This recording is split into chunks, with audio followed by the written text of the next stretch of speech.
Stephanie, may I ask you, based on that question, whether or not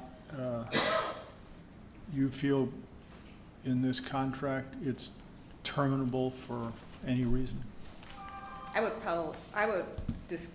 not an attorney, so I know. I don't want to answer that question, but what I can do is have our employment law attorneys answer that. I know in South Carolina, of course, this is an at-will, Yeah. so if you have a contract, but I think additional to her question was more if the compensation, the town would still be required to compensate Okay. him. Okay. But I could talk with our employment law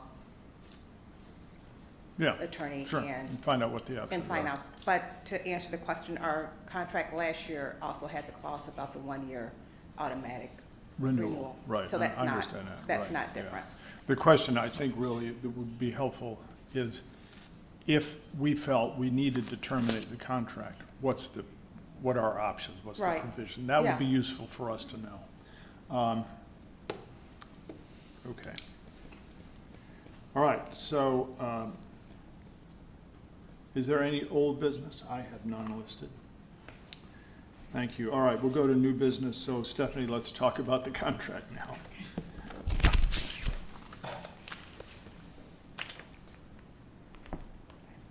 Just go out here.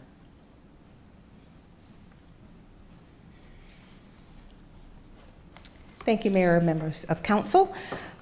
Yes, Mr. Wilson, based on the contract here, he worked with staff, he worked with me to put together this contract. And in regards to just a little bit of history with regards to, I was looking back on here, and we initially retained Mr. Wilson in 2020 at a rate of $6,000 a month. The rate was increased in 2021 to $7,500, and it remained $7,500 in 2022. So based on the amount of work that he has performed for council, for staff, normally when we wrote the contract, we were thinking about the average hours, about 50 hours a month.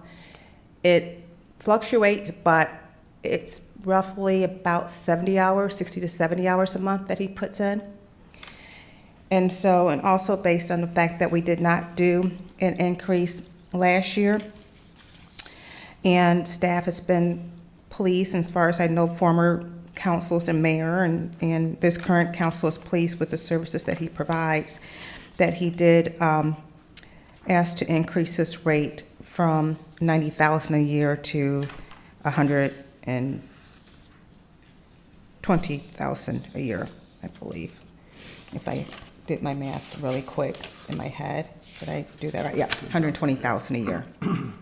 To answer the question in regards to if you can terminate prior to the contract expiring, he is appointed at will of council, so I would imagine the answer would be yes, but to figure out and understand if we would be obligated to pay out the contract, I would have to talk to our employment law firm to confirm that. I would not feel comfortable giving you guys that answer because I am not an attorney. So if you would like for me to go back and get that information, I'm more than happy to get that information for you, but I wouldn't be able to get that information today. Well, I think that's a good question. I guess I didn't touch it either. Any at-will provision, I too don't know whether you have at-will provision in that type of a relationship with an attorney. I don't know. But,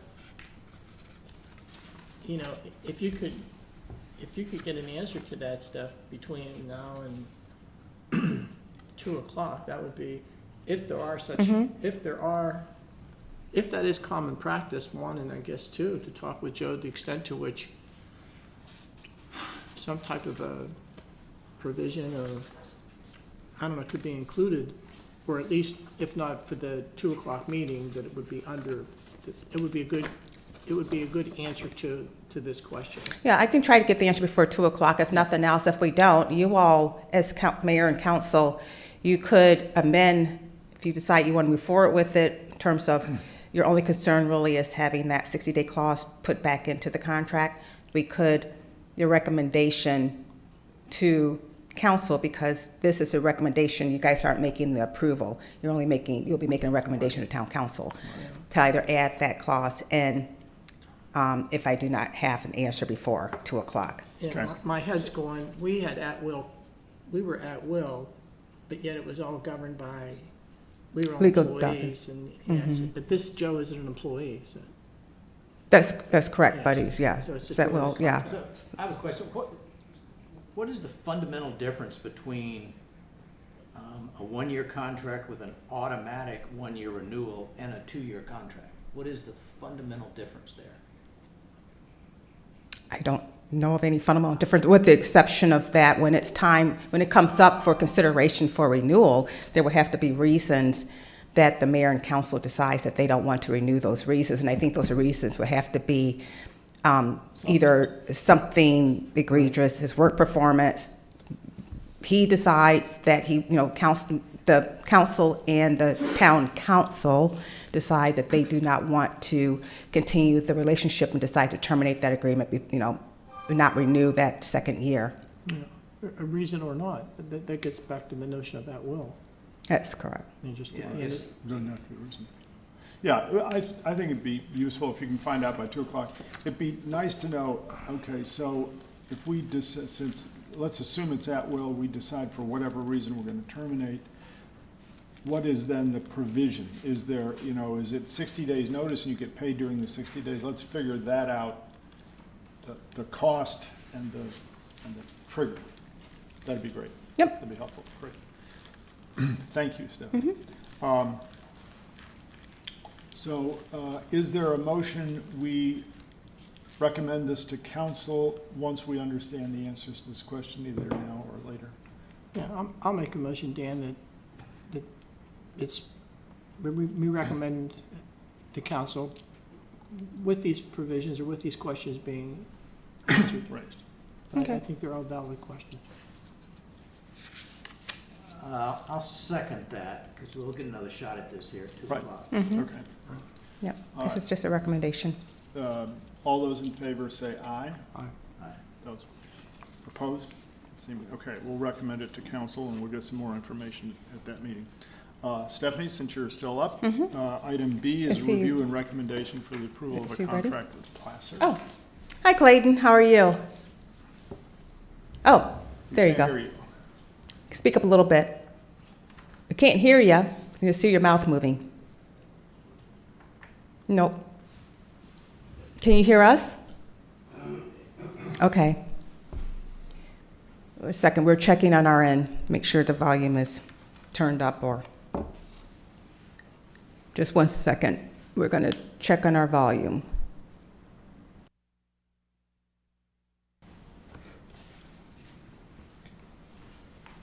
Oh, just 1 second. Am I supposed to?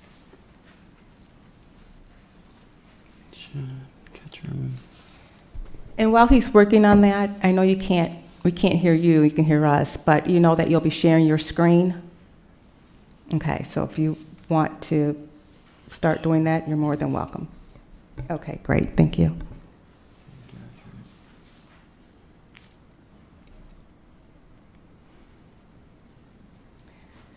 While they're doing that, okay, Clayton, can you say something? Okay, we're still trying to get the volume to work for you. While we're waiting on him, just wanted to do a little bit of introduction.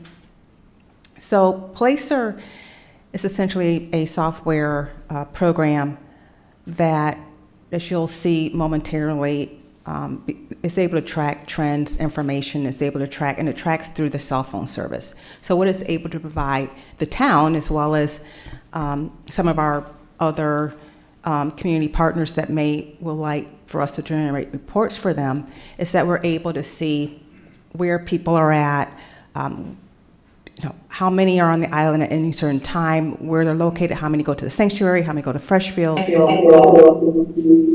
Oh. Okay, I guess we're still, Clayton? Oh. Just 1 second. Yes, hello. Okay, I can hear you. Can you hear me? Yes. Wonderful. Okay, Clayton. Mic check, mic check. Yep, we can hear you. Thank you. So I was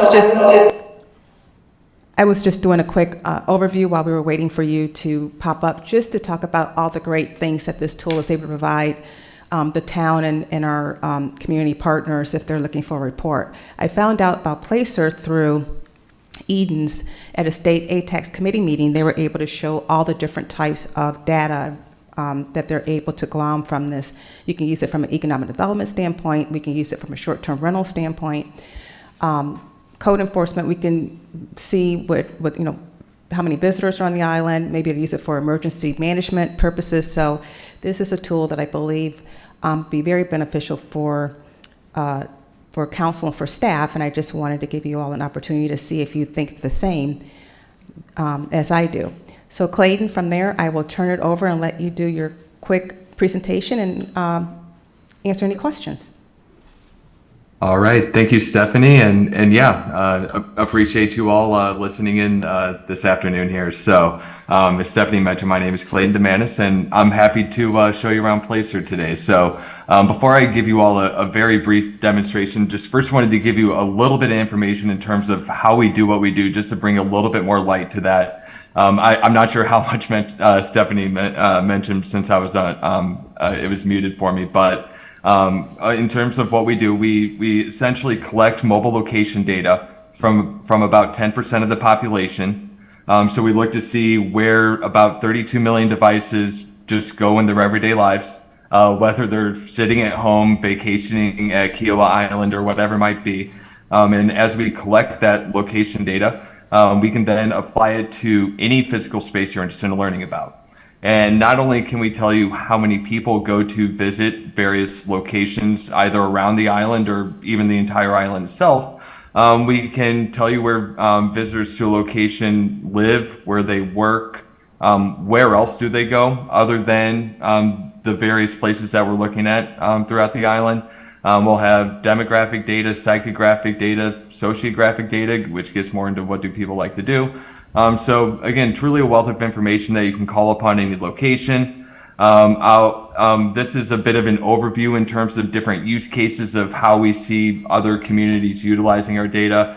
Like Stephanie mentioned, I mean, it's great for either more economic development type use cases, travel and tourism, even looking at things like migration, especially things like seasonal migration. We work with a number of coastal tourist communities. Tybee Island is one of our closest customers to you, who I've worked with, where they utilize their data to basically track what their seasonal migration looks like to and from the island every year.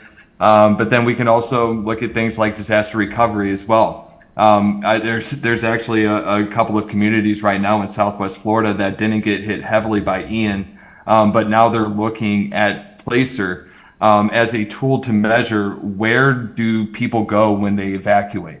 Because we can look at your resident population, people who live on the island, and say, okay, for people who live here, where did they disperse to, and then how long did it take them for them to come back, et cetera. So disaster recovery is actually kind of a newer use case that we're starting to really uncover some great information for. So again, number of different use cases, though, ultimately that our data is used for. But for the demonstration, I went ahead and pulled up the sanctuary here, which is what Stephanie and I used to for our demo a few weeks ago that we had. So what we're looking at here is the last 12 months of data for the sanctuary. However, we have data that goes as far back as the beginning of 2017. So you get about, now at this point, about 5 years and 10 months of historic data within our platform. Because our data also is as recent as 3 days ago, the 29th of October. So you basically can track things happening in pretty much near real time. And it's about as real time as it gets in terms of data in that industry. You can also look by different types of audiences, visitors, employees, and residents. So especially if we're looking at a geofence, like you'll see here, we have one created for the entire golf resort there. We can then evaluate people who live there or come to work and evaluate those different types of audiences based on whatever point of interest we're looking at here. So to show you some of the data that we have in a report, in this case for the sanctuary, what we're looking at here in the metrics section is how many people we estimate have been to the sanctuary at some point over the last 12 months. So visitors here would be the number of unique individual people we estimate have been to the sanctuary over the last 12 months, so about 143,000 unique visitors. Those 143,000 people have visited on average about 3 times over the last 12 months. The average person stays at the sanctuary for about 470 minutes on average, with then total visitation then being about 450,000 or so visits to the sanctuary over a 12-month period. We can then see on a trend line, in this case week by week, how many people we've seen visit the sanctuary. Or where that's even more useful to look at times is over a longer time frame. So in this case, we're looking from the beginning of 2017 onward. So in this case, we can see here throughout 2017, 2018, 2019, what the visitation looked like. We can then see for a brief period of time, the role the pandemic played on visitation. But then we can see kind of quickly here what visitation has looked like throughout 2020, 21, and 22, where we've seen really for the most part, a lot of that traffic has been recaptured, and maybe even exceeding a bit what that traffic looked like prior to the pandemic. From there, we can see where people have come from who have visited the sanctuary. So as I zoom out here, my internet will allow me, we will see people from all across the country who have been to the sanctuary at some point or another. So this heat map is based on the home location of people who have visited the sanctuary at least one time over the last year here. Another way you can look at that is by zip code, which usually I think a bit more clearly defines what that looks like. While that pulls up, here's just some simple demographics we have in here. Household income, so what percentage of the people who have visited have what household income? Without too big of a surprise, 22% have one greater than 200,000. Ethnicities of those who have visited. And then visitors by origin. Sorry, this is taking a second to pull up here. We'll show you by zip code where we see people come from, which I think even just a bit more clearly defines what our visitation looks like. We can then even use that as a way to better market our island or various attractions throughout the island. So if we start maybe more heavily marketing to Atlanta or to Chicago or wherever it might be, we can then use this as a tool to measure, have we seen a year-over-year change in visitors from various zip codes? So if we started putting a lot of marketing dollars into Charlotte or into Atlanta or Chicago or whatever it might be, we can see, okay, have we seen an increase or decrease in visitation from those various zip codes in those metros? Clayton, excuse me, I don't mean to interrupt, but how do you do this? I missed the whole thing. Stephanie said something about phones, and I'm just, where's this coming from? I'm sorry, you sounded very distant to the microphone, so it was hard for me to hear that. How do you do this? Let's just, is the phone beeping? How can we do this, you asked? What is all of this? So basically, how we collect the data that we do is we partner with about 550 mobile applications that run a piece of our code in the background. Most of those applications are under NDA, but one of the more well-known ones who we partner with is somebody like Life360, where basically the steps involved to become a member of what we call our panel, which is basically those 32 million devices that I referenced who we have visibility into, is you download an application like Life360 onto your device. From there, you opt into always on location services on that device. It's very important for us to see where your device is 24/7 if you're going to be a member of our panel. And then from there, that's how we do all that we do, show you all the data that we have here is based on the data that we collect from those 500 plus mobile applications. And they're continually extrapolating based upon the 10% of the population, all of this stuff? Yes, sir. Yep. Yeah, so based on that, it's very similar actually. An analogy I usually like to use is it's very similar to how TV ratings work, except we're doing it with physical space. Where if Nielsen tells you that X number of people watch the Super Bowl, let's say as an example, they're actually looking at about 0.5% of all U.S. households to then project out total viewership of a TV show. So we're doing something very similar where we're just taking 10% of the population and then extrapolating out total visitation based on that sample of the population. So basically, you're tracking people's cell phone locations, if you will, based on their willingness to sign up for an app and turn the location services on. So unbeknownst to them, you're tracking them, I mean, when they sign up for, do they know that they're letting you track them? Not necessarily. I mean, to be honest, it's probably somewhere in the terms and conditions of whatever application you're signing up for. That if you're opting into sharing your location data, that it could be shared with third-party services. But no, you're not. There's not like a web form that you're filling out saying I want to be a member of Placer's panel. We want it to be anonymous because honestly, if you know you're a member of our panel, it could change the behavior of what you're doing. So it is somewhat anonymous, but the user is opting in with that application to always share their location This is data. kind of like a Yes. modern version of selling mailing lists. Yeah. Much more modern. Yeah. Question for you. We have other partners, I call them, here on the island, including, for example, like our community association, which is an important partner to us. Are we permitted under the terms of our agreement with you to share with them this data or not? That's it.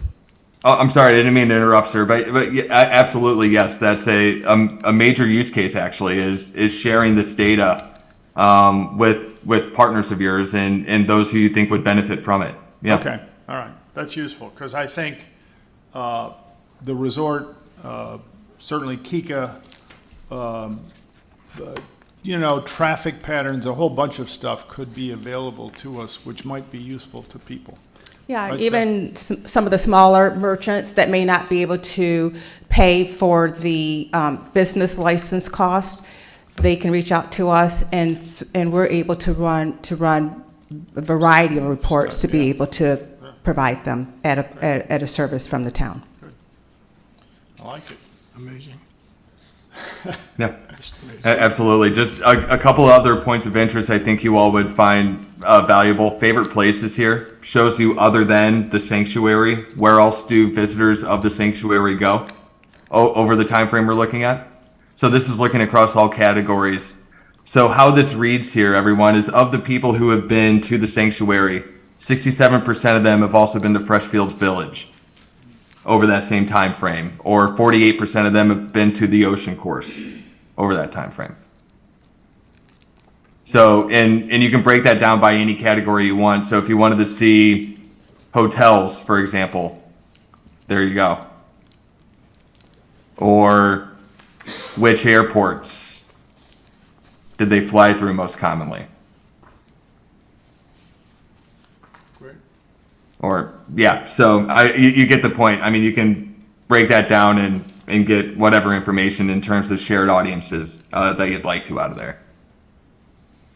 This here will show you prior to coming to the sanctuary, where did the person leave from? Then they came and visited. And then this is where they left for immediately afterwards.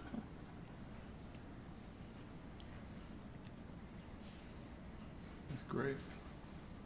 Routes here. Nothing too surprising here, but this will show you which roads people took most commonly to get there.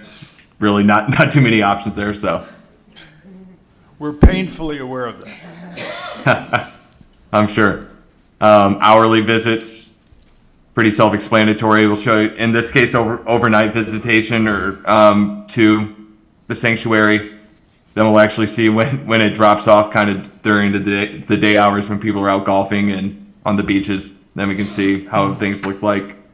Since then, daily visits. length of stay. I mean, it's going to have a long dwell time, certainly. So, but yeah, I mean, that's the quick, very high level overview. I mean, there's a lot of other data we have in here in terms of more demographic data, more shared audience behaviors, a lot of special type reports that show things like migration and things like that. But I promised Stephanie I'd keep it to 15 minutes or less. So I want to make sure to be respectful of y'all's time. So any other questions for me though? Well, is this live? I mean, Stephanie, will you call this up on your computer, or is this report driven that they'll prepare reports and send to you? You just tell them what reports you want? Yeah, Clayton, if I understand, he asked if this is live, so this information is fluid, it is current. And then he asked about reports. So there are some reports, if I'm correct, if I remember correctly, that are kind of template type reports, but then I'm able to generate maybe other reports that may not be as frequent. Maybe you can address that. Yeah, absolutely. So address the liveness of I don't know, I probably said the wrong word there, but in terms of how live it is, as recent as 3 days ago. So it'll always be 3 days in the past. So every day you log in here, there'll be a new day of data to look at. In terms of access, Stephanie or anybody else who's a employee of the town would be able to gain access to the platform and get a login and be able to run as many reports as you want to, not just for locations on the island, but anywhere across the country you want to. You get nationwide access into the data. So if you want to look at other communities, that's actually a huge use case for a lot of other tourist communities we work with, is looking at other communities and seeing where they're getting their visitors from. And then there was one, in terms of being able to export, all this is made to be exported, shared with either partners or just internally. So you can export, this will just be a bit of like an overview report that we were just looking at there that shows all the trend lines and all that we were just looking at there. As Stephanie mentioned, there's other reports that you can request whenever you'd like that aren't able to be created on the fly within the platform, but certainly has a number of different valuable reports, like trip origin by market gives you the who, what, where, when, why behind your tourism, who comes to visit you, where do they stay, when do they come, where else do they go. So all that information in there. So a number of different reports in here even that you can call upon. And one other thing that we haven't mentioned yet outside of the piece of software is we're also a bit of a consultative company as well. So you also get a dedicated person like myself, essentially, to your account, where they'll help with all training and onboarding. They'll be there and to sit down with you however often you like and run through different scenarios and help you generate reports and get data out of here. So we do provide a lot of consultation after the sale as well. Clayton, what's the inducement to get somebody to sign up with this app or to be one of the 10%? Could you repeat that for me, please, Stephanie? Someone closer to the microphone. How do you get people to do this? He was asking again, how do you get people to sign up? And I know you were saying before, essentially it's over 500 different apps. And within that app, if you turn your location on, so certain apps that you see, you can turn your location on. And within the terms and conditions, it may state that a third party will have access to it. They would be considered a third party. So you may have 4 or 5 apps on your phone that you don't realize. And if the location is turned on, then you may become one of their panelists. Is that correct, Clayton? They're not signing up for this. They're signing up for something that the app provides. That's correct. They're not signing up directly with Placer. I don't even think you guys have a separate, but you may be signing up with, one of the 50 apps you have on your phone, and if you have the location turned on, Okay. then it's able to track. Got it, thank you. Great, Correct. Yep. Amazing. okay. Is there any other questions of Clayton before I? No, I'd So- say thank you. Thank you. Thank you, That Clayton. was So, thank you again, and thank you for allowing this presentation. I thought it'd be much easier to explain if you can actually see it than just having still shots. So this is a municipal contract that I'm looking to be able to have Ways and Means consider recommendation to Town Council. This would be for a 12-month commitment, and the annual cost for this program is $15,000. All right, my comment is, if we learn how to use this and then understand what its value can be, it could help us in a variety of ways, especially if we can share it with our partners. The real test will be, 12 months from now, what have we gained? What have we learned? Yeah. So along those lines, I have two issues. One, I'm not a big supporter of turning location services on and having it made available to people unknowingly. Right. That's one. And number two is, I need to understand a lot more clearly, given the data that we all have available to us now, whether it's us or the resort or Kika or whoever, what better decisions will we make if we know this stuff? And I hear the kinds of reports you can get, Right. but data is just data unless you can affect better decision making with it. And I don't know what that is. So I'm not sold. I would say that you're probably right. I can't stand up here today and say that this program we're going to be able to bring in the next BMW here to Kiowa based on the economic trends that it's able to provide. But what I can say as a resort, and what we're always trying to understand and figure out, is that where's our visitors coming from, or short-term rentals, how many people we have on the island, if we want to use it for emergency management standpoint. There's just data here that we cannot, and we don't have the ability to collect as a town. I'm not sure if the other entities have the ability to collect it. I can check with them, and I haven't. But as a municipality, this is, I believe, really good data that would be very useful, not only to us, but also to our customers, which is, again, businesses in Freshfields, or if the community association would like to use it. I'm sure, the resort, they don't have this information, but it could be useful. They don't have this software, but it could be useful for them. So I think as we dive more and more in what I've been able to see from it, because I'm also trying to figure out when I scheduled this appointment with him, as I was trying to figure out, well, how can we use it as a municipality? How can we use it as a resort? And how can staff use it? So I did go through kind of that exercise. And Mr. Moffitt, you're correct. To know if somebody's coming from from a zip code in California and they're coming here, how will it benefit the town? Well, it may not benefit us as a municipality directly, but it could benefit our other partners, or there could be things in there that we are able to pull to benefit the town. Well, although I didn't understand the source of all of this until now, I was kind of following what you had described in terms of what the output was. Where I thought it could be of value would be in terms of traffic. Yeah. In terms of we get so emotionally involved with traffic but who are they? Where are they? We'll see now I guess in a little bit, the traffic numbers, but how many, if we can, just learn more about that, because I think traffic is going to be the overwhelming challenge over these next years. So, Clayton, in any day, if we pull up the data with this, can I say, for instance, on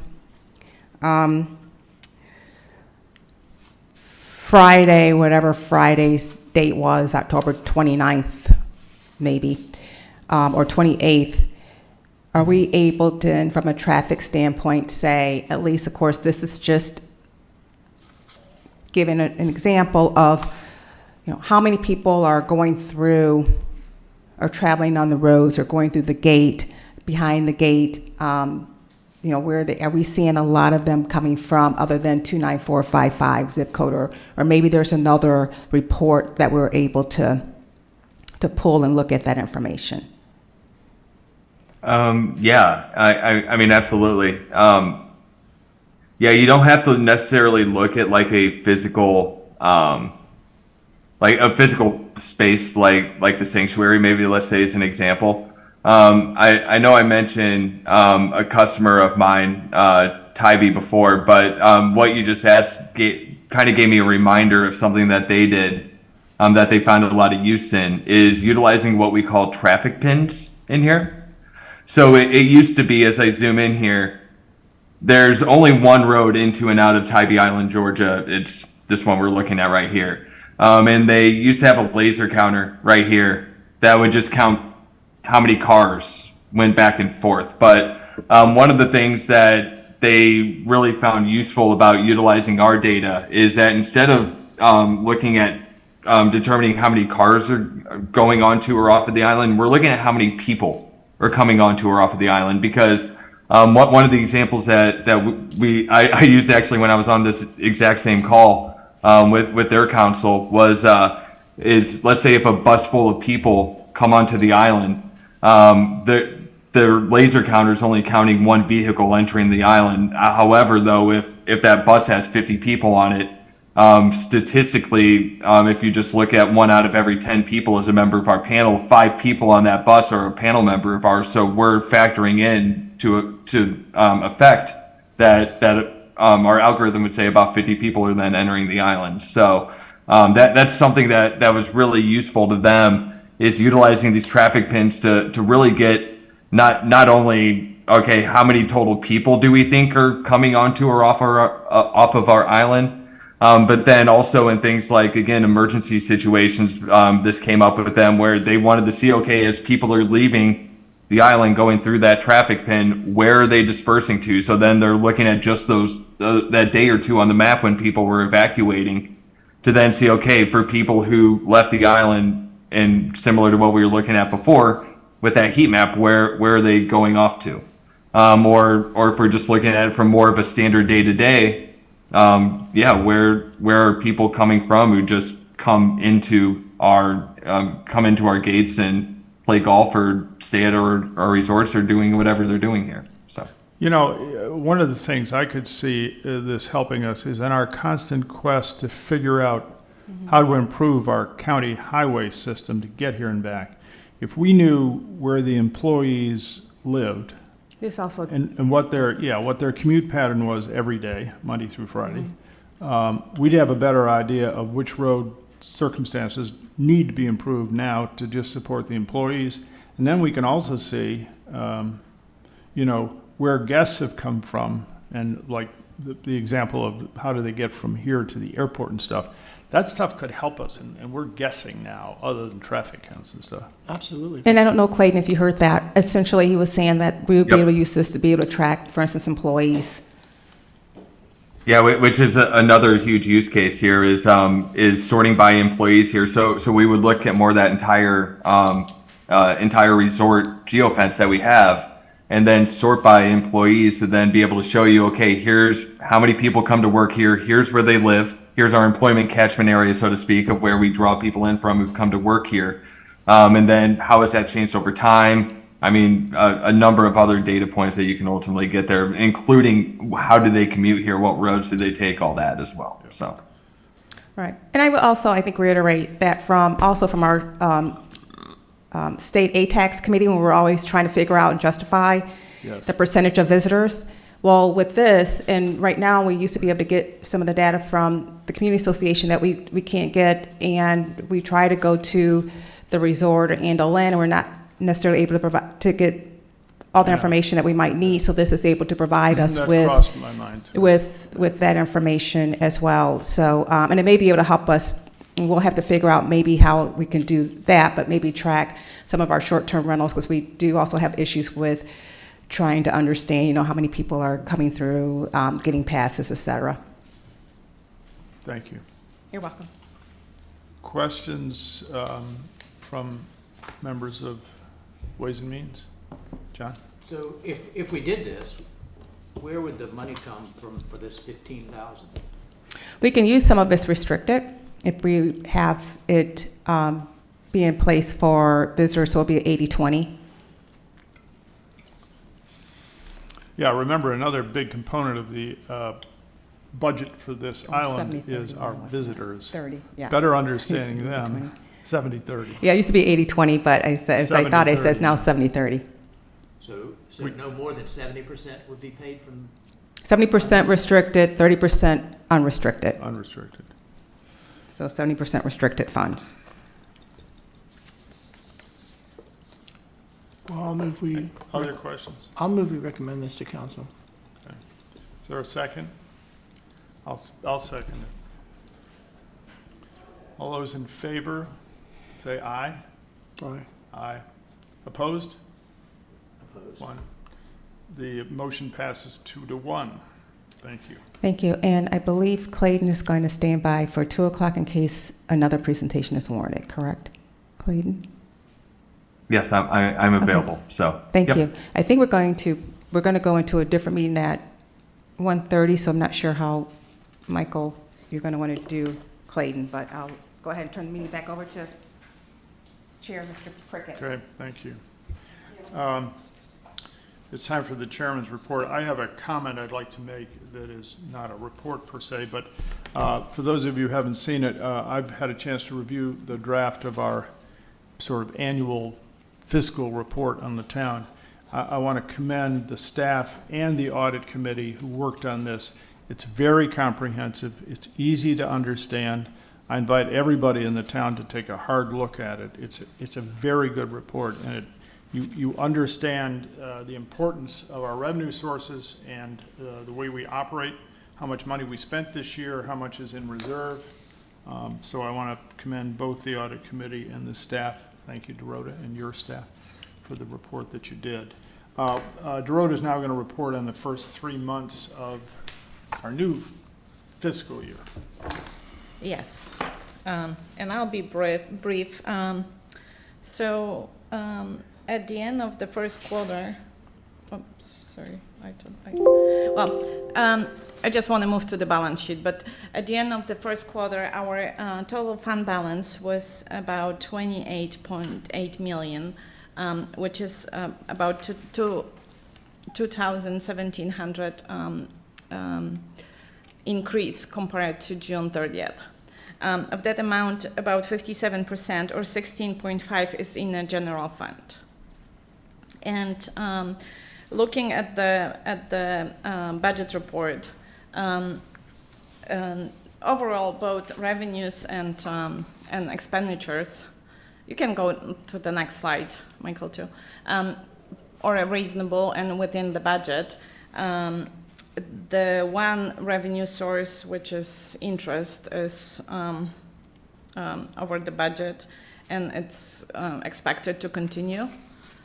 We move pretty much from 50 basis points to 2,700 basis points, and it will continue to raise.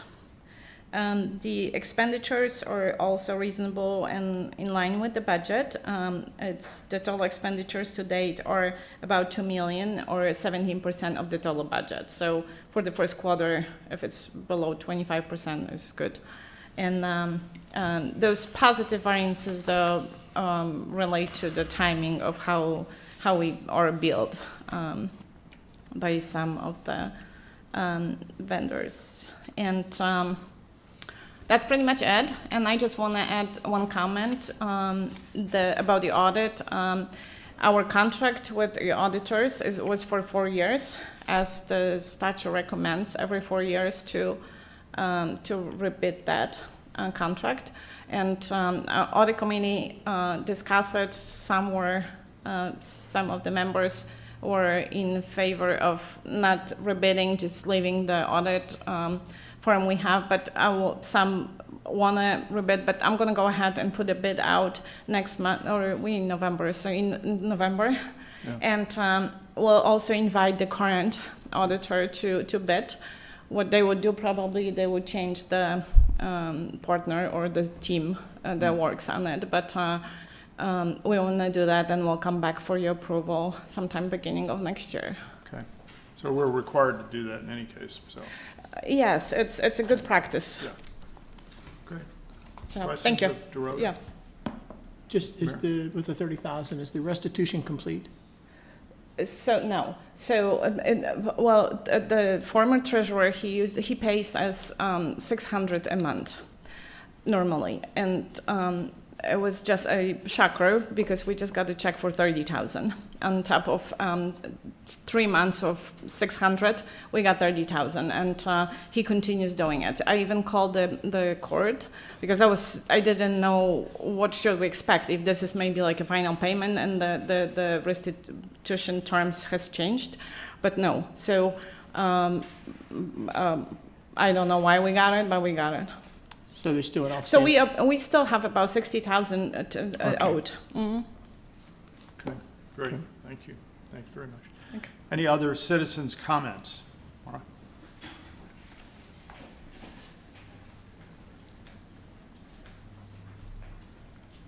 Maura McIlvaine, 146 Blue Heron Pond Road. This is a follow-up to the discussion we had, or you had, following my comment previously. Mr. Wilson is not an employee. He's an independent contractor. So the discussion of the at-will employment theory or philosophy, I don't think applies. But again, that's something that needs to be discussed with your That's a council. good point. Yeah, Thank right, You're right. Great. Committee members? John? Nope. Mr. Mayor? I'm sorry. Sorry, Larry Wallahan, 406 Snow Egret. We've spent probably half an hour discussing the Placer contract. I don't actually know what was the catalyst for that discussion. Maybe Stephanie went on a conference. I'd like to say that we should really pay attention to the comprehensive development plan to understand where we're spending the money. We've got lots and lots of money, 32 million currently in the bank. And we're only earning 2.7% interest on 27 million of that. I forget what the Wells Fargo interest is. Well, Wells Fargo is just a money market. Yeah, so we're getting nothing. So I can go into Treasury Direct tomorrow, invest money for 6 months and earn 4%. So we spent half an hour discussing 15,000 spend when 1% on our cash balances is like 250,000 a year. So I really would like to understand what is the catalyst for some of these decisions that you make. You know, what's the spark? Anyway, I'll leave it there. Dorota, would you comment on the limitations relative to how we can invest money As a municipality. as a municipality? Yes, so we are really limited to where we can invest in. And we have our investment policy that pretty much lays out the types of investment. And LGIP that we use actually is a great option for us, as it is for a lot of municipalities. They do invest in whatever is allowed by the law. It's the state law that regulates that.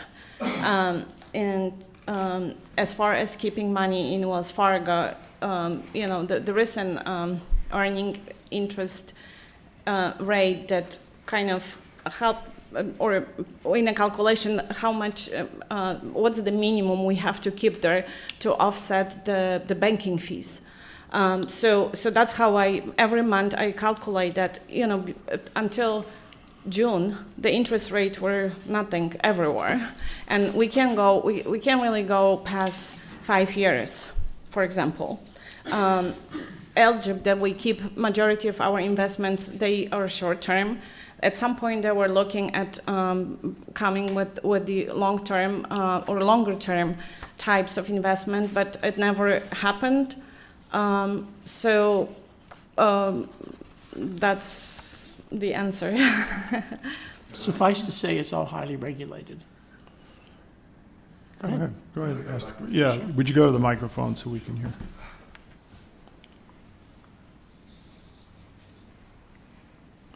Sorry, first off, Dorota does a great job. I've met with her recently, and I think there's no criticism of her at all. I understand the regulations, but the policies as well. Policies can be changed. But anyway, you do a great job. Thank you. There's no criticism. Thank you. Thanks for your comment. Any other comments? Great. Is there any other business before us? Is there a motion for adjournment? So moved. So moved, second, thank you. We're adjourned.